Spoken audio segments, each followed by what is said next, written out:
Hello and welcome back to the Reincarnated Radio Podcast. I'm your host, Dave Stishan, and once again I'm bringing you one of the scariest, creepiest, and most skin-crawling tales of terror that the golden age of radio had to offer.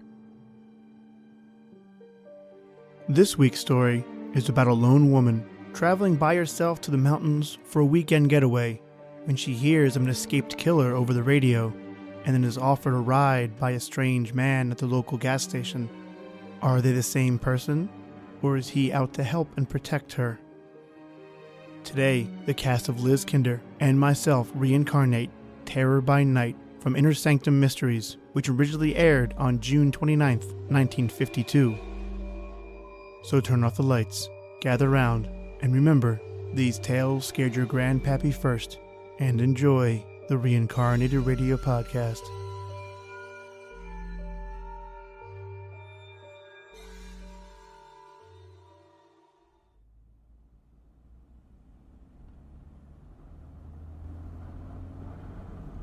It was Friday night, and I think I was already a little nervous as I drove north into the mountains.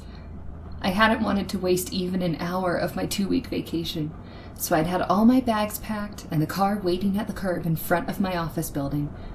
I started from the city early enough to arrive before nightfall. Everything would have been all right if the fuel pump in my 6-year-old car hadn't acted up. It took the mechanic almost 2 hours to get me going. So now, as I was driving through the night with 50 miles more to go, and I was tired and nervous and irritated. And then I heard the whistle in the distance. At first, I couldn't place it, and then I remembered the state prison was somewhere in the vicinity. It meant a prisoner had escaped. I reached over and turned on the radio. Motorists are warned to be on the lookout for Lee Hartley, who escaped from the death cell at state prison at 9:15 p.m. Tall, dark-haired, regular features, no distinguishing marks. Hartley is a confirmed killer. He is believed to be armed. Beware of Hartley. He would rather kill than eat. He would rather kill than eat?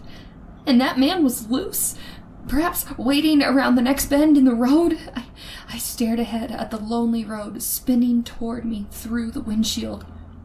Hartley was helped to escape from the outside by his sweetheart, Helen Hearn, a red-headed woman just as vicious as Hartley himself. It was thought that Hartley and the Hearn woman may have separated after the escape. All motorists are warned to beware of a dark-haired man and a red-haired woman, alone or together. My hand was shaking a little as I turned off the radio. I looked in the car mirror and shivered. I, too, have red hair.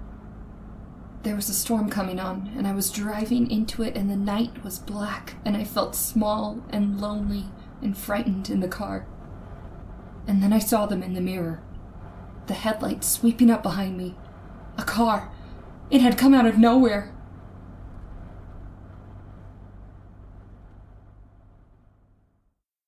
I cowered behind the wheel and watched the door of the other car open. A man stepped out. Oh, and I breathed a sigh of relief. It was a state trooper. You driving alone, miss? Yes, officer. Sorry if I scared you. We're stopping all cars. Where are you headed for? Well, I'm going up to the lodge at Smuggler's Notch. That's near Mount Mansfield. You see, I started out late from the city, and I'm having motor trouble. Can I see your driver's license, please? My driver's license? Yes, of course. Here, I've got it somewhere in my purse. I seem to be on fingers. It's that escaped prisoner, Hartley. How do you know about him? I heard the prison whistle, and then it came over the radio about Hartley and his red-haired girlfriend. You've got red hair, too. You don't think I'm that woman? Find that license yet? Oh, yes. I'm sure it's in here. I've got so many things in this bag. Oh, here. I've got it. Here's my license. Thanks. What time did you say you left the city? About 5 o'clock. Took you a long time to get up this far. I told you I had motor trouble. So you did. Okay, Miss Dixon, here's your license. You can go on ahead. Thank you.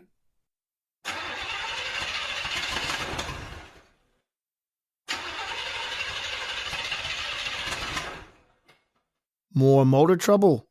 It's the same thing. The mechanic said it might happen again. Oh, it started. You might want to get that fixed first chance you get. It's too late. All the service stations are closed. Well, there's one open all night, about 2 miles up the road. Better stop there. Bill Slater's place. Bill Slater. He's a good mechanic. He'll fix you up. Tell him Joe Nesbitt sent you. Thanks. I will. And listen, Miss Dixon, you be careful. Don't stop to give anyone a lift, man or woman. Oh, don't worry. I won't. The night closed in on me again, but I didn't feel quite so nervous knowing that the trooper was somewhere behind me on the road, and Bill Slater's service station ahead. In a few minutes, I saw the lights of the station. I swung into the open space in front of the pumps and stopped.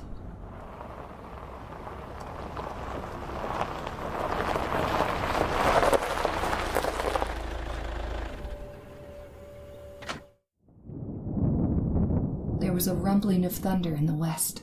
The storm was moving up fast. There was another car, a coupe, parked at the pump, but there was nobody in it. And I didn't see any attendant around either. I pressed the horn button. No one answered. Everything seemed so quiet and suddenly ominous. I found myself shivering. I had a curious feeling that someone was watching me. I had to get away from there, fast. Oh, the starter won't work again. Oh, it won't start again. Oh, it won't start. It won't start. For a long time, I sat behind the wheel, listening for the sound of footsteps stealing up behind the car, but there were none. Then I could bear it no longer. I had to get out of the car. I had to see what was in that office. I opened the door of the car and stepped down on the gravel.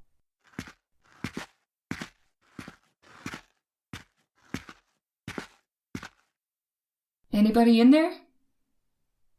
No answer. I clenched my fists and stepped inside.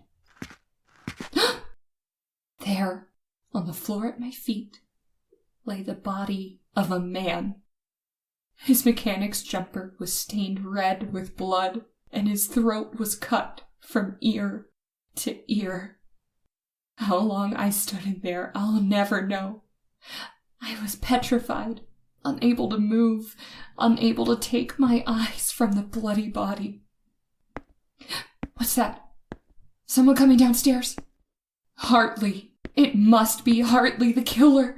He must have been hiding somewhere upstairs. I must get away. I've got to get away. Outside. But how? My car won't run. That other car. The coupe. I could jump into that. Yes. Oh, if I can reach that coupe before he comes down. Anything wrong, sister? Too late. Yes. It's my car. It won't start. I thought someone here might help me. Sorry. Doesn't seem to be anybody around. That's my coupe over there. I stopped for gas and no one came out, so I went in and looked around. Well, did you find anybody? There isn't a living soul in there. Oh. You look kind of tired. No, I'm all right. My name's Taylor. John Taylor. I'm Linda Dixon. Well, glad to know you. You traveling far tonight? I'm going to Mount Mansfield. To the lodge at Smuggler's Notch. They're expecting me. Well, what do you know about that? What? Mount Mansfield's the place I'm heading for, too. Isn't that a coincidence? I'm sure it is. And your car won't run, huh? Tell you what, we'll put your baggage in my car and I'll give you a lift to Mount Mansfield. You can send for your car in the morning. No. I'll have your bag switched in a jiff. Please, no, I'd rather not. There you are, all switched. Now come on, get in here. He took my arm and helped me into the coupe. His hand was strong, his grip was hard. It hurt me.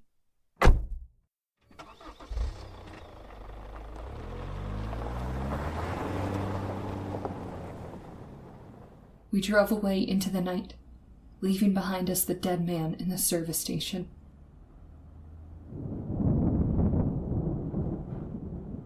The storm broke a few minutes after we left that service station. We drove through sheets of rain. I sat stiff and tense beside the man who called himself John Taylor. He had both hands on the wheel, and he stared out through the windshield. My eyes focused on something on his right hand. It was a stain, a small stain, but it was wet and red. I couldn't take my eyes off it. What are you looking at? What? Oh, nothing. Nothing at all. Think I'll turn on the radio. You know there's been a jailbreak? Hartley is 5'10", very dark hair. Don't be fooled by his pleasant manner. He is a killer by instinct. A killer by instinct? I looked at the man beside me. He is a killer by instinct and very dangerous. He is accompanied by Helen Hearn. Helen Hearn is a clever and dangerous woman. 5'3", red hair, very pretty. Beware of this woman. She is vicious, just as dangerous as Hartley himself. I caught Taylor looking at me out of the corner of his eye. What are you looking at? At your hair. It's red. There was a streak of lightning, and looking out of the rain-swept window, I glimpsed a signpost. The lightning illuminated the sign, and my heart skipped a beat at what I saw. That sign we just passed. What about it? It said Barrington ahead. We're going the wrong way. We should be on the Mansfield Road, not the Barrington Road.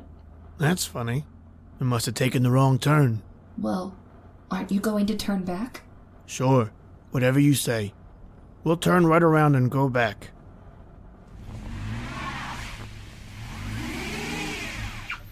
We're in the ditch. In the ditch?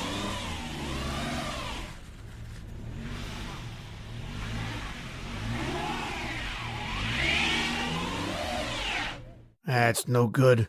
She won't budge. Well, looks like we're stuck here for the night.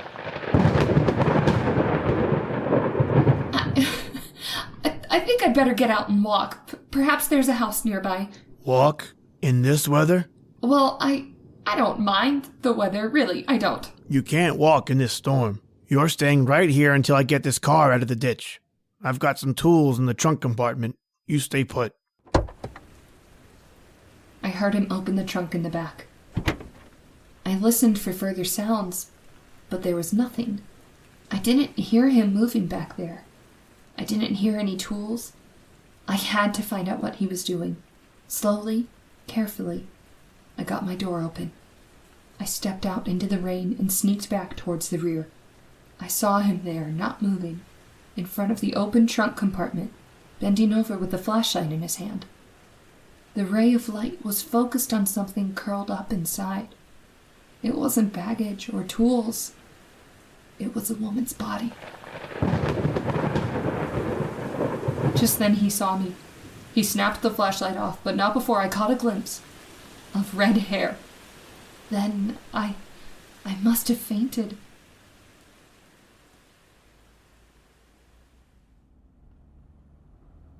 When I came to, I found myself seated inside the car again. My face and hair were wet. My clothes were dripping. John Taylor was driving. His face as he stared ahead through the night was dark and bleak. The storm was over, and the night was quiet. So you're awake again? I don't feel well. Is it because of what was in the trunk's compartment? She's dead. I told you not to get out of the car. What are you gonna do with me? What do you think? Oh, please. Sorry, sister. No. Don't make any trouble. I'll try to make it as easy for you as I can. They say that when a person loses all hope, he subconsciously seeks refuge in sleep. That's what must have happened to me. I must have dozed, or perhaps I fainted, I don't know. But I awoke with a start at the sound of brakes.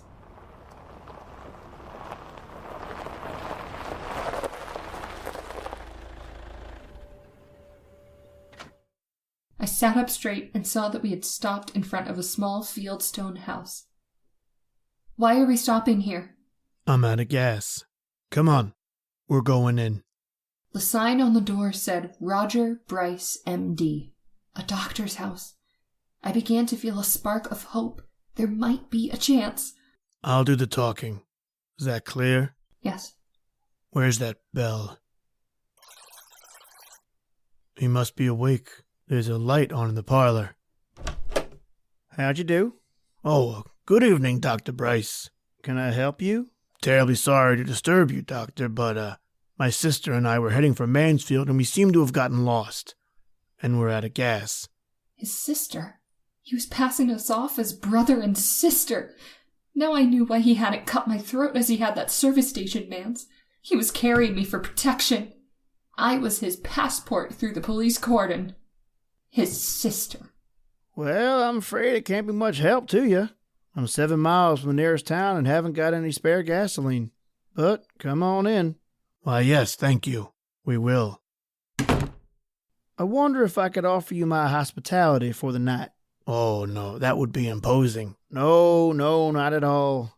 I've 2 rooms, they ain't being used. Well, no, really, we... Oh, come on now, come on, I insist. I had hoped for a chance to talk to Dr. Bryce alone, just a word to warn him. But Taylor never left us alone for a minute. He insisted on coming into my room to make sure, he said, that it was comfortable enough for me. Then he took the doctor by the arm and went out with him. Good night, sis. Sweet dreams. I was alone, free of the presence of John Taylor. I had another lease on life. I lay down on the bed, but I didn't dare close my eyes. I waited, my heart pounding, to give them both a chance to retire. Then I slipped off my shoes and got off the bed in my stocking feet. I stole across the room and inched my door open. Slowly, carefully, I stepped out into the corridor and turned right, towards the doctor's room. What's the matter, sis? Sleepwalking?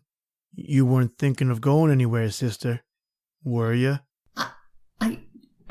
I wanted a drink of water.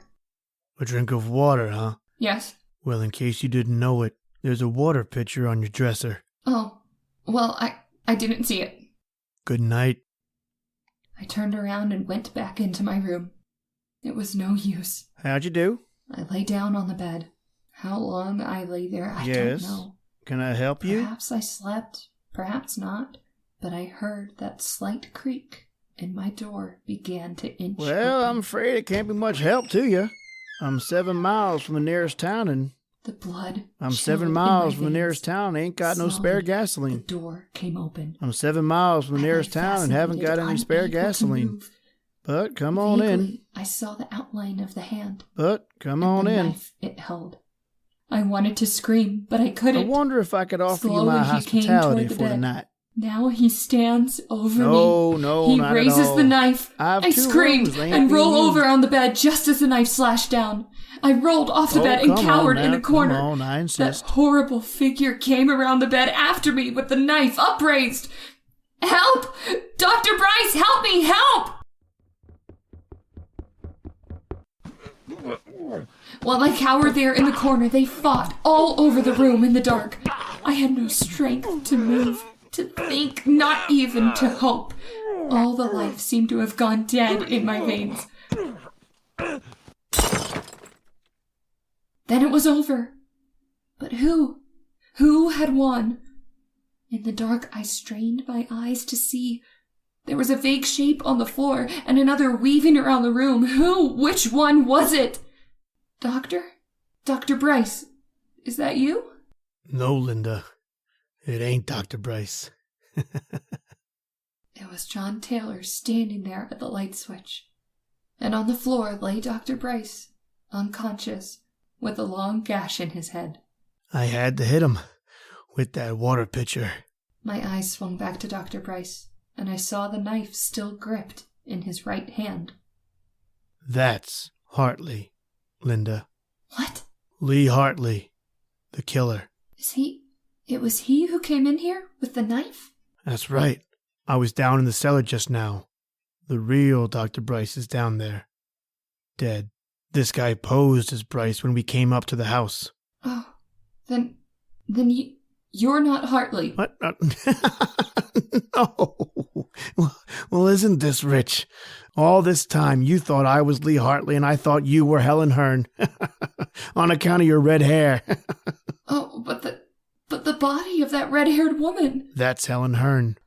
This guy must have killed her back at the service station, stuffed her body in my trunk compartment while I was inside. That all happened last summer. In time, I think I'll manage to forget that night of terror, but it won't be soon. Sometimes in the night, I dream that I see that awful figure with the knife poised above my throat, and I wake up screaming. But then John takes me in his arms and holds me tight and tells me that everything is all right.